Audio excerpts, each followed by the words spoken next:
todos, que a paz de Jesus possa estar junto de todos nós nesta manhã. Nós estamos fazendo o estudo do livro Os Missionários da Luz, de André Luiz, psicografado por Francisco Cândido Xavier.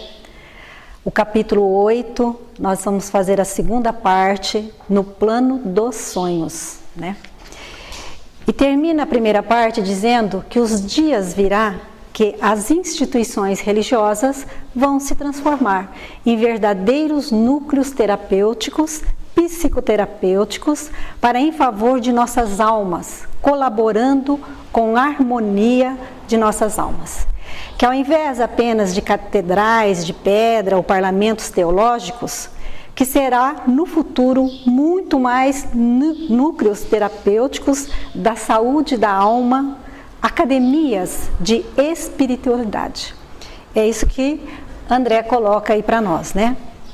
E Alexandre e André, então, chegam na instituição espírita e os primeiros encarnados ali em desdobramento ou emancipação da alma, cada um ali com seu nível de lucidez relativa, né?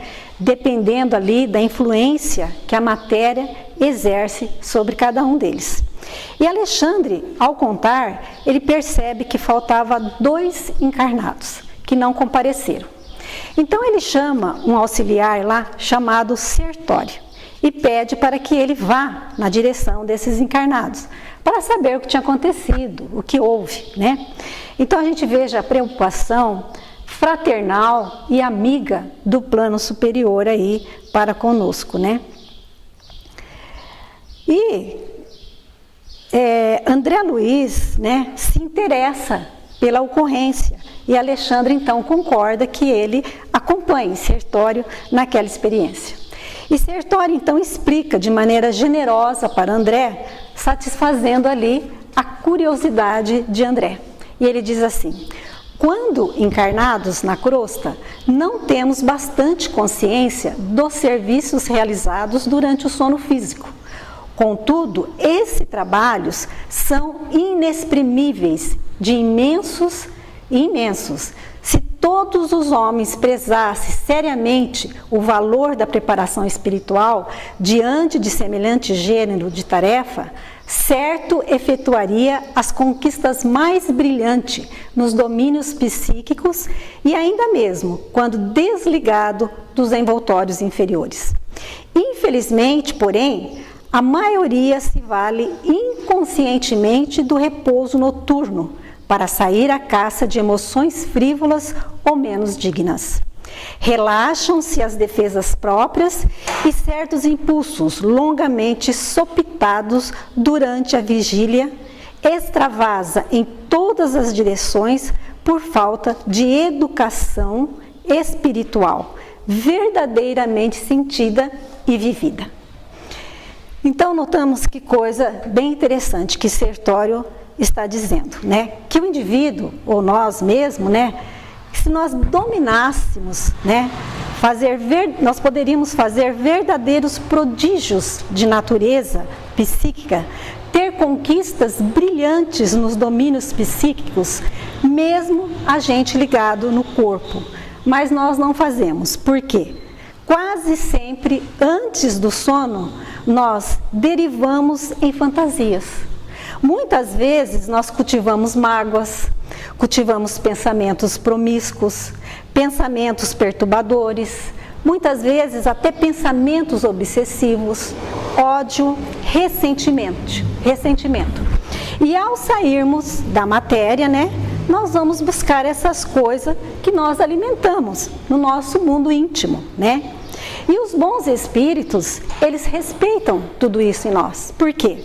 Porque há uma lei que é universal, que é a lei da liberdade. Eles respeitam o nosso livre-arbítrio e não interferem, né? Eles estão conosco quando nós queremos estar com eles. Então, eles nos aquecem, né, quando nós oramos antes de dormir, quando nós pedimos auxílio para eles, eles nos atendem e vêm nos ajudar, mas eles respeitam profundamente a nossa liberdade. E tudo que nós cultivamos no pensamento responde-se na vida espiritual. E é isso que ele está querendo nos dizer em relação do sono, desde a conduta moral que nós temos durante todo o dia, né, que a gente frequenta o dia, que a gente passa o dia todo, até o momento do pré-sono. E quando nós muitas vezes cultivamos aí esses pensamentos perturbadores, deprimentes e até desequilibrantes, né?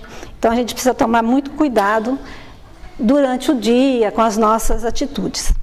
E nesse momento, Sertório e André Luiz seguem adiante e vão até a casa de um desses dois encarnados que não compareceram na reunião. Um deles chamava-se Vieira. Dirigiram então a residência de Vieira. E quando eles entram em sua residência, logo imediatamente, ele se vê ali no quarto pessoal de Vieira. Então ele se aproxima ali e André Luiz vai nos dizer que ele via-se perfeitamente ali o corpo espiritual unido à forma física, mas embora parcialmente desligado ali entre si. Então vejamos, né, que interessante. O corpo espiritual, né, estava ali unido na forma física, embora parcialmente desligado um do outro, né? Então ele se aproxima daquele ser espiritual para procurar saber o que estava acontecendo. Sertório, então, ele vê uma entidade de aspecto denso e de uma irradiação sombria que estava ali do lado do encarnado, ali do corpo material. Portanto, como André Luiz diz, o corpo espiritual, o corpo material, e eles estavam ali ligados, né, entre si. Porque às vezes nós, o indivíduo, ele adormece fisicamente e o espírito fica ali, próximo da matéria, né? Mesmo ali com seus automatismos, com as suas preocupações do dia a dia, ele não consegue se desligar. E Allan Kardec vai dizer que nem todo sonho é uma vivência espiritual. Há sonhos que são resultado das preocupações material do dia a dia do indivíduo, né? Os sonhos do inconsciente, aquilo que a gente faz conflito, aquilo que a gente reprime, que a gente arquiva no inconsciente e muitas vezes mais tarde o inconsciente devolve. Ele joga para fora durante os sonhos. E os sonhos do inconsciente, esses são os sonhos do inconsciente. Mas o que a doutrina espírita não concorda é que todos os sonhos são do inconsciente. Há sonhos que não são do inconsciente, são experiências espirituais. E era o que estava acontecendo ali. Então, a entidade densa que estava ali presente, e a própria entidade ali é que vai falar a Sertório. Ele diz assim: hoje à noite Vieira me chamou com as suas reiteradas lembranças e me acusou de faltas que eu não cometi, conversando levianamente com a família. E isso, como é natural, desgostou-me. Não bastará o que eu tenho sofrido depois da morte? Ainda precisarei ouvir falsos testemunhos de amigos maledicentes? Não poderia esperar semelhante procedimento em virtude das relações afetivas que nos unia às famílias desde alguns anos. Vieira foi sempre a pessoa de minha confiança. E em razão dessa surpresa, disse a entidade, eu deliberei esperá-lo no momento do sono, a fim de prestar-lhe os necessário esclarecimento. Então vejamos aí, Vieira era amigo dessa entidade, dessa pessoa. E essa pessoa desencarnou e ele ficou ali falando mal dessa pessoa, tecendo comentários infelizes a respeito da vida privada da entidade, censurando ali o comportamento daquele indivíduo ausente, né? Mas nós temos que ter essa consciência. Ele estava ausente fisicamente, mas ele não deixou de existir, né? Então, muitas das vezes, com essa maledicência, nós abrimos espaço em função da falta de respeito sagrado que nós devemos aos seres amigos, aos parentes, às pessoas que desencarnam. Não devemos falar delas depois que elas morreram, né? Essas entidades se sentem prejudicadas muitas vezes, e principalmente se não tiverem evolução moral suficiente para compreender a nossa infantilidade. Atingidas, então, pelos nossos pensamentos, pelas nossas mentes, se elas não tiverem uma evolução moral suficiente, elas se sentem atingidos, ofendidos e até pode nos obsediar, né? Então, como nós estávamos falando, o corpo do Vieira estava ali, e o perispírito, e a entidade ali estava ali, do lado, sentada, esclarecendo a ele, falando as coisas para Vieira. E André Luiz fala que ele estava tomado de um pavor muito grande. André Luiz diz que Vieira estava apavorado. A entidade falava, esclarecia, e Vieira fazia cara de medo, de pavor, suava muito frio, o corpo dele estava molhado de suor. E André Luiz diz que percebia até os gemidos gritantes de Vieira, né? Sertório, então, aproveita ali e diz para aquela entidade: compreenda, amigo, você tem toda a razão de reclamar, mas quem de nós não erramos? Nós ainda não somos perfeitos, diz Sertório. Todos nós temos defeitos. Compreenda a falha do seu amigo, que também é imperfeito, que também ainda não sabe se comportar no mundo físico.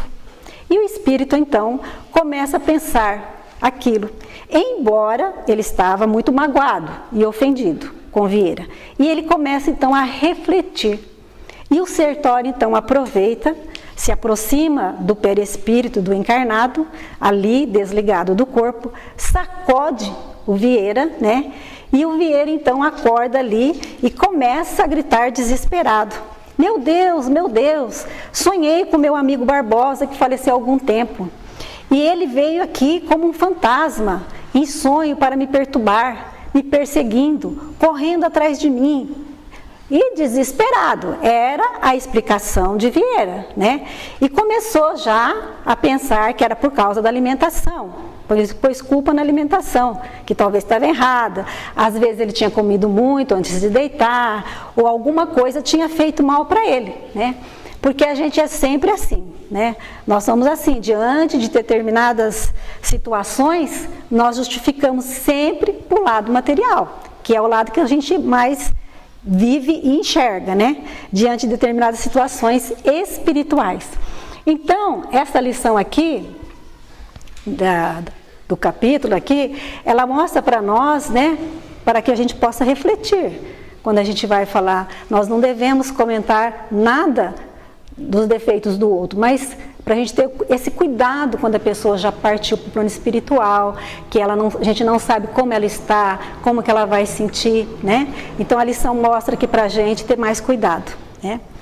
E André Luiz vai adiante de Sertório, e então ele entra na segunda casa, na residência de Marcondes.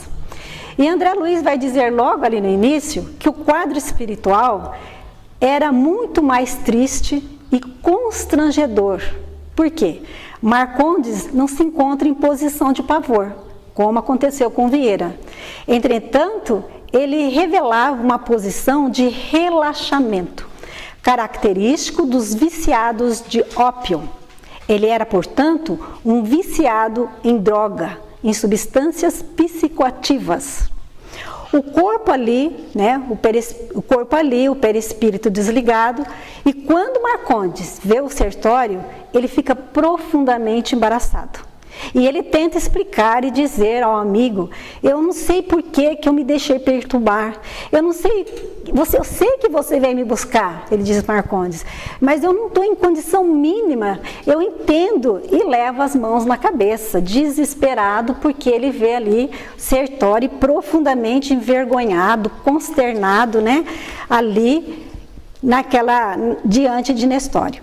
E ali, é Nestório mesmo, né? Sertório. E ali tinha 3 entidades femininas, de galhofeiras expressão. É a maneira ali que André Luiz coloca para nós, né?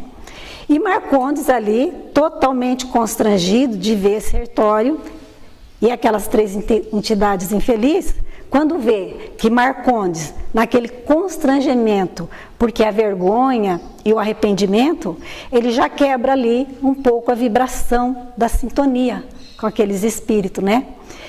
Marcondes, ele estava ali entregando aquelas drogas ali, mas ele não estava se entregando de maneira cínica, vulgar, de maneira destemperada, né? Aquele embaraçamento ali, aquele momento de vergonha ali, já é um sinal de arrependimento. E isso quebra um pouco, né? Aquela vibração, melhora aquela vinculação com aquele nível inferior de pensamento, né? Ao que fez com que aquelas 3 entidades reagissem de maneira escandalosa e gritasse, começaram então a ofender André Luiz e Nestório. E o próprio Nestório, mas Sertório, olha, eu estou trocando o nome, vocês me desculpem, viu, gente? Mas o próprio Sertório ali mantinha tranquilo, sossegado ali. E curioso que André Luiz fica irritado, se sente profundamente irritado e pensa em reagir, né? André Luiz pensa em explicar a situação e aí ele percebe que Nestório estava numa calma invejável, né? Manteve ali tranquilo. E aí, né, o Sertório volta, né, para André Luiz e diz: se contenha. 1 minuto de conversação atenciosa, ele quer dizer, dá atenção com as tentações provocadoras dos planos inferior. Ele fala, pode nos induzir a perder 1 século. 1 minuto de conversação perturbadora, dando naturalmente vazão às tentações provocadoras do plano inferior, pode nos induzir a perder no século. Então, Sertório olha para Marcondes e diz, compreendo, Marcondes, cada um escolhe as companhias que quiser. Você optou por um tipo de conduta que nós respeitamos você. Mas vai chegar o dia, Marcondes, em que você vai perceber que nós somos amigos e que nós queremos seu bem e que gostamos de você, mas respeitamos, porque cada um, Marcondes, escolhe o que quiser. É livre para escolher, é livre para escolher também as companhias que quiser. E nesse momento, então, as entidades começam a agredir ainda mais o Sertório e André Luiz. Elas dizem assim, ele é nosso, e foi ele que nos chamou. Você não tem o direito, vocês são os intrusos, não tem direito de se intrometer aqui. E assim por diante, né? Sertório, então, sorri e vai se afastando. André Luiz, então, diz, você não vai acordar ele? Você não vai sacudir ele para acordar? Você não fez isso com o outro? Com o Vieira? Por que com esse você não faz a mesma coisa? Diz André Luiz. E Sertório dá uma resposta ali muito sábia do plano espiritual. Ele fala assim, não podemos agir aqui do mesmo modo. Marcondes deve demorar em tal situação, para que amanhã a lembrança desagradável seja mais duradoura, fortificando-lhe a repugnância pelo mal. Ele deve, portanto, ficar mais. Para quando voltar à matéria, no dia seguinte, o tempo maior nessa perturbação, fazendo com que ele desperte com mais repugnância pelo mal. Então nós vejamos que os nossos hábitos, na nossa vida moral, os vícios e as virtudes, eles interferem no tipo de experiência que nós temos e que teremos, fora do corpo e na emancipação da alma com os espíritos, que se identifica com os nossos hábitos mentais, hábitos morais, e daí fazer, por exemplo, um verdadeiro pasto de fantasia, de perturbações e muitas vezes de delírio. Muitos vulgares, promíscuos, de fantasias perturbadoras antes de dormir. Naturalmente, que faz com que o indivíduo, ao despertar além da matéria, e isso é, durante o sono, ele vai em direção daquilo que ele tanto anela, que ele tanto busca. Ele vai buscar tudo isso. E Sertório, então, olha para André Luiz e diz, nós teremos que avisar e comunicar e dizer a Alexandre o que aconteceu. E André Luiz fala assim para Sertório, mas você vai comunicar? Nós não podemos ajudar, Sertório? E Sertório, então, dá uma resposta muito bela para ele. Ele diz o seguinte, por agora, André, chama-nos o dever mais alto no campo da nossa jornada para Deus. Entretanto, quando terminarem as instruções da noite, voltarei a ver o que é possível efetuar em favor dos nossos pobres amigos no momento. Não devemos perder os minutos. As preleções de Alexandre não se destinam somente ao preparo dos nossos irmãos que ainda se ligam aos envoltórios da carne na superfície da crosta. São igualmente valiosas para nós, outros, que necessitamos enriquecer possibilidades para socorrer com êxito os companheiros encarnados. Então, André Luiz coloca uma colocação aqui muito sutil para nós. O que faz os bons espíritos? Eles estão dando um exemplo quando eles procuram não esquecer deles mesmos. Ele está dizendo, André Luiz está dizendo, não por agora, o Sertório está dizendo para André Luiz, não por agora, temos que deixar cada um como está. Vamos, porque o trabalho é coletivo. Aquelas pessoas estão nos esperando e, ademais, o trabalho não é específico dos encarnados, mas é também para nós mesmos, que nós devemos aproveitar, que necessitamos enriquecer também o nosso mundo íntimo, as possibilidades para socorrer com êxito os companheiros encarnados. Vejamos como tudo isso é interessante para nós também. Os bons espíritos, eles nos dão exemplo que eles não se esquecem de progredir, de se interessar pela própria iluminação. Apenas no pretexto de estar iluminando o outro, ajudando o outro, buscando o outro, auxiliar o outro e se esquecer de si mesmo. Isso parece ser uma atitude sábia. É um exemplo e, ao mesmo tempo, uma advertência para todos nós.